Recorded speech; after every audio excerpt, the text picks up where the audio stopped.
of vegetables. These are as previous as it doesn't touch the water.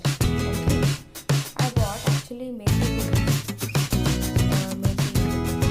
so I have broke it down into the small things normally. So after this, I keep it in the fridge in this way.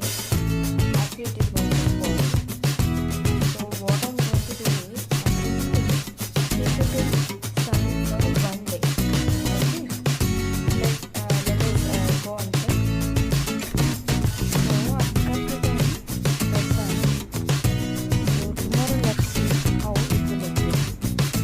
After keeping under the sun, actually it's going to compress the